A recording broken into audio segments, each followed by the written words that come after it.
편곡 투어입니다.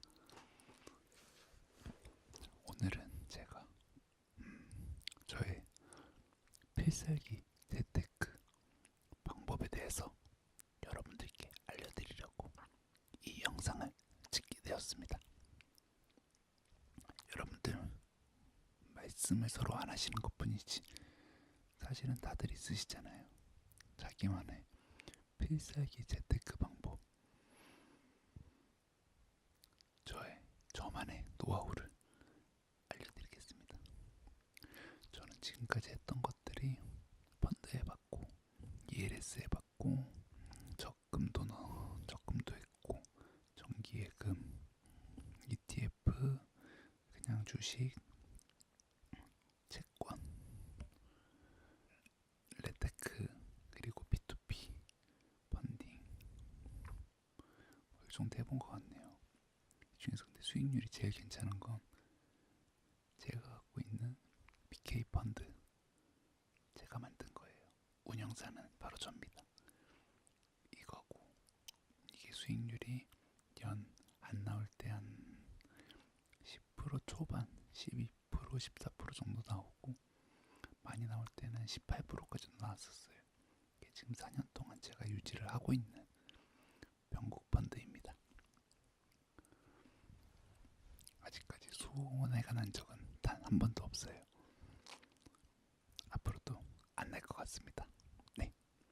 그리고 두 번째가 놀랍게도 ELS, 그리고 세 번째가 적금, 네 번째가 뭐 예금, 정기예금 뭐 이런 거고, 그 다음 나머지 것들 레테크, P2P 펀딩, 지금 적자입니다. 네. 레테크는 한 마이너스 한 40% 정도 되고요. P2P는 지금 마이너스 한 33% 정도. 이런 것들은 하지 마세요, 여러분. 대중적이지 않은 데는 다 이유가 있습니다.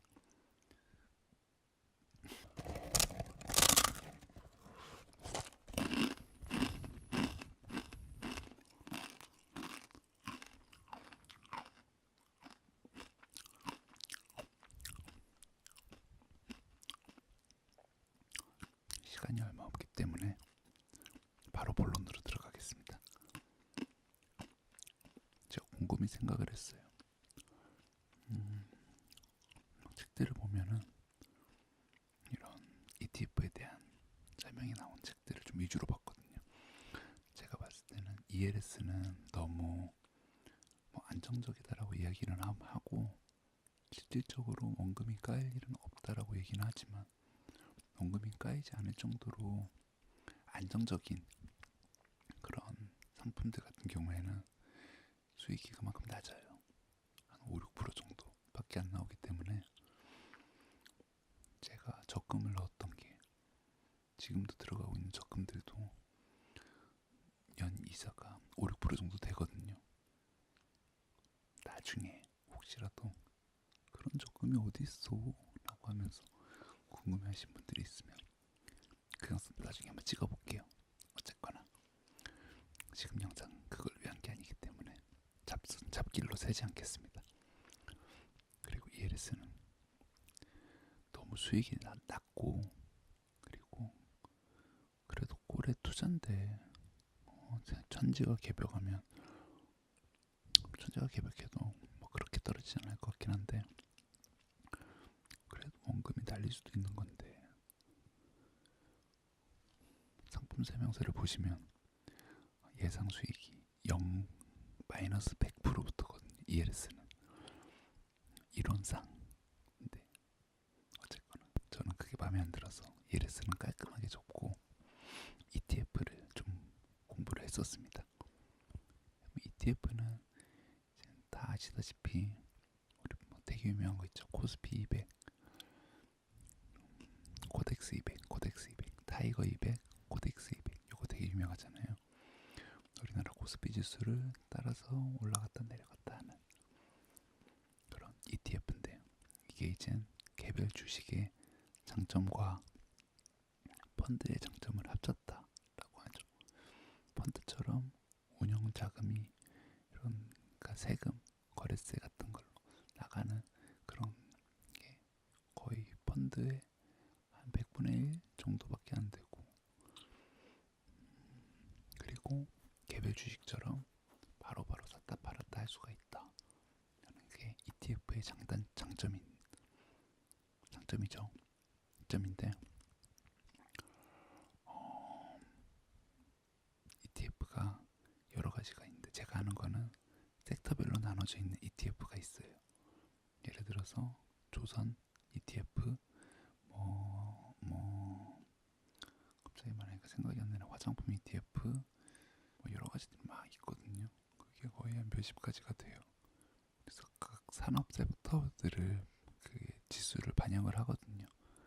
그래서 그 안에 예를 들어서 제가 코덱스 조선이다라고 하면은 우리나라 조선업 중에 현대중공업도 있고, 현대중공업, 삼성중공업, 현대미포조선 이 정도 있잖아요. 이런 것들에서 이제 그 안에 펀드 안에 들어가 있는 그 비중들이 조금씩 바뀌어요. 계속 얘네가. 왜냐면 그 회사들의 그런 가치가 계속 바뀌기 때문에. 그래서 이게 전체적으로 우리나라 조선 섹터의 그런 가치를 반영을 해주거든요. 근데 산업 섹터라는 것들을 그래프를 쭉 보시면은 이게 오르락 내리락 합니다. 올라갈 때도 있고 떨어질 때도 있고. 저는 딱 그거를 보고 생각을 했습니다. 이 수많은 섹터들 중에 현재 바닥을 짚고 있는 섹터들을 매수를 하는 거죠. 매수를 하고 이 시간이 지나서 어느 정도 올라가면 팔아요. 그래서 제가 목표로 잡은 수익률 자체가 10% 중반 정도이기 때문에 또 한 10% 이상 수익이 나게 되면은 팔았습니다. 그리고 또 떨어져 있는 그런 섹터들이 있으면 그때그때 사고. 그래서 이게 개별주 거래를 하는 것보다 비교했을 때 그런 장점과 단점이 있어요. 장점은 개별주는 아예 회사가 망해버릴 수도 있어요. 그리고 한번 떨어졌을 때 회복이 안 되고 그냥 그대로 가는 거죠. 그냥 밑바닥을 깔고 파산할 수도 있고 이런 식으로. 근데 이거는 산업 섹터에 대해서 들어가는 ETF이기 때문에 절대로 0이 되지 않을 거예요. 많이 떨어져 있다면 시간이 지나면 조금씩 오를 수도 있는 거고, 예를 들어서 현대중공업이 많이 안 좋다고 하더라도 삼성중공업이라든지 현대미포조선이라든지 이런 것들이 대우조선해양도 있고 이런 것들이 또 가치가 급부상하기 때문에 조선업의 전체적인 흐름이 완전히 우리나라의 조선업은 없다라고 막 극단적으로 가지 않는 경우는, 솔직히 그렇게까지 가면은 나라가 망하는 거죠. 그래서 그런 식으로 사고 팔고 하시면은 됩니다. 되게 간단하죠. 근데 저는 이걸 하면서 가장 크게 수익을 났던 때가 첫 번째가 사드 터졌을 때. 근데 이제 쭉 보니까 제가 이거를 갱신 주기가 한 달에서 한 2달 정도 사이를 주기를 두고 그걸 한 번씩 갈아엎거든요. 포트폴리오를 변경을 하는데 보니까 그냥 좀 바쁘니까 사실은 제가 군의관 할 때는 경제 뉴스 이런 거는 챙겨봤지만 요새 전공의 하면서 그런 거를 볼 수는 있겠지만 좀 여유가 없어요. 보더라도 좀 집중해서 보지는 못하고 그러기 때문에 이거를 투자에 어떻게 생각을 해야 될까 그런 것들을 할 수가 없거든요. 근데 그때 차트를 정리를 하고다 보니까 화장품이 되게 많이 떨어져 있는 거예요. 그래갖고 이거 떨어져 있네 해서 그때 샀죠. 많이 샀고, 그리고 매수하실 때 진짜 조심하셔야 되는 게 분할 매수 안 하시는 분들이 굉장히 많아요. 물론 분할 매수 안 해서 한 번에 왕창 돈을 넣고 큰 수익을 얻을 수도 있겠지만 안정적으로 가는 게 저는 되게 중요하다고 생각을 합니다. 저는 저위험이 또 어느 정도 베이스에 깔린 상태에서 이게 1년에 10%대 수익률이라고 하면은 되게 별로다라고 생각을 하실 수 있는데, 72의 법칙이란 게 있거든요. 이게 뭐냐면 만약에 제가 수익이 연 18%다라고 하면은 제 자산이 2배가 되는데 걸리는 시간이 4년이라는 거죠.